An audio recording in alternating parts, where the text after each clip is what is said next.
What are you wearing today, man? This is being broadcast from a secret location. Nobody knows where You're under tight cover today, huh, absolutely, Jack? absolutely. Well, good to see you, man. Nice to see you, buddy. So, you always want to talk to me about these reality shows. You know, I don't have the cable, so I don't watch very many of them, but I do get the Netflix. So I've been watching the recorded versions of that Pawn Stars. Oh, I love the guy. That's a pretty cool show. Yeah, he's up there in Vegas. I used to go up there all the time from San Bernardino when I was young. I go up there in the North End swap meet there in Vegas. It's really a nice swap meet. Now, have you ever run a pawn shop? No. Never been involved with one? No, I've helped finance a few of them with the stuff I found. So, what do you think? Is that a pretty close to reality in that show? Well, all these reality shows, they're not reality. I mean, come on. Do you think that he pays all that big money for stuff, calls in an expert to tell the people, when he could get it for $1,000, the guy comes in and he says, oh, well, for $10,000, I'm going to have to give you $8,000. No, that's not how it was. I sold stuff to him before. It wasn't that way then. Of course, maybe he changed. Well, there was one I was watching the other day, and the girl had this thing she was trying to sell. I can't remember what it was, and it didn't look. It looked like a brooch or something, a piece of jewelry shaped like a spider. And he goes, well, do you want to pawn it or do you want to sell it? And she said she wanted to sell it. And he goes, well, how much were you thinking about asking for it, or how much do you want for it? She said $2,000. And he said, I'd love to buy it for $2,000, but I've got a conscience, and I can't spend as little as $2,000. He goes, I'll give you $8 for it. And then after he said that, she said, well, will you give me 10? That's how people are. Remember we were talking about that girl I bought that stuff from? The Hummels? That's the same thing, basically. Yeah, that's the way people are. So when you're buying this stuff at a pawn shop or at a shop like yours out of that old ice cream factory, if somebody asks for a certain amount and you do have a conscience and you think it's worth more, is it best just to pay what they want, or what? I mean... Well, I'm going to be honest with you. When I had my store, if somebody come in and give me a price, I bought it, you know. A lot of times I would give people more money, but then they get suspicious of you. I think that show, I love that show. That's my favorite show of all shows. I love to watch him. And, you know, everybody in there. I like the old man a lot, probably because I'm an old man now, but I like that old guy. And I like him. I like all of them. The kids are great, too. But it's a reality TV show. They're building that up. Go in a pawn shop and take something nice in and see. That'll tell you the story.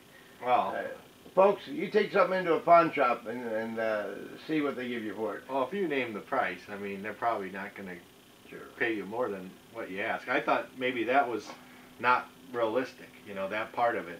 These people are all getting paid to be honest. To look honest.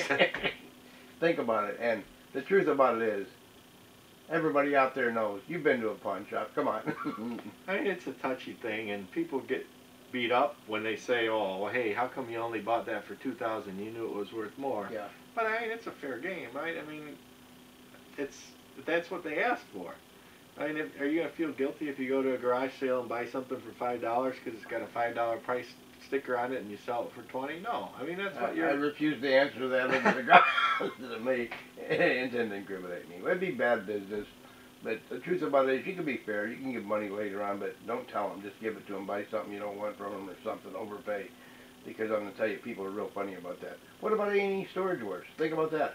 I haven't watched that Storage Wars in a long time. Is that still on? Oh, yeah. Yeah, they got another season going. Dan's still going good. He's a great auctioneer. Now, you knew Dan, right? Yeah. You worked with him in California. Yeah. I bought from him for years. For years. I lived in a big home up in the mountains, sort of up in the foothills. I bought that computer unit from him. Oh, yeah. That remember big one with the gold coins in it bars? and everything? Yeah. Yep. And the gold in it. All the gold stuff. Yeah. And I've been buying units for 40, 50 years. It's the most vicious group of buyers you've ever seen in your life, by the way. Storage auction? Absolutely.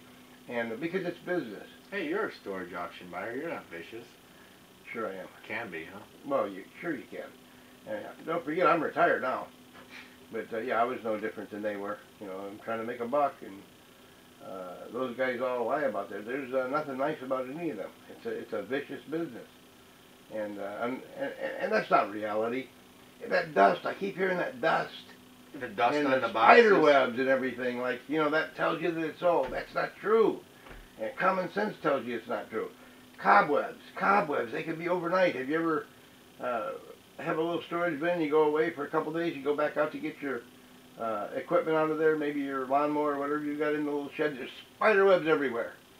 And like that one over there, Santa's storage, where we got that one when we filmed it.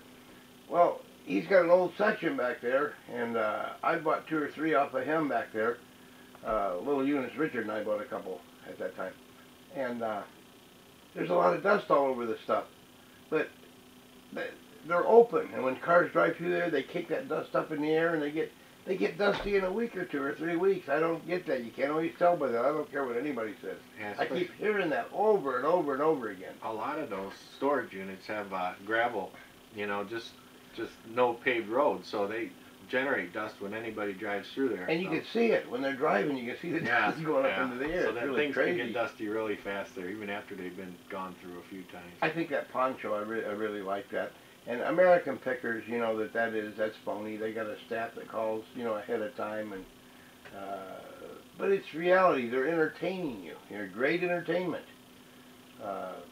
Like one of them that just happened here recently, and I'm gonna interview him the next week or two, and we can put that on if you want to. The guy that bought, what's his name, Sturgis, the politician, his storage unit got sold in Chicago. The kid got 3 Sturgis.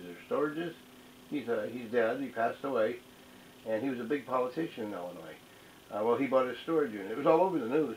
Probably some of our viewers all know about this. Anyway, it was in Chicago, and he's a Hispanic guy. I met him. Real nice guy, and I'm glad he got it. I've talked to him before. He in that unit there were 3 Chicago Bulls Rings?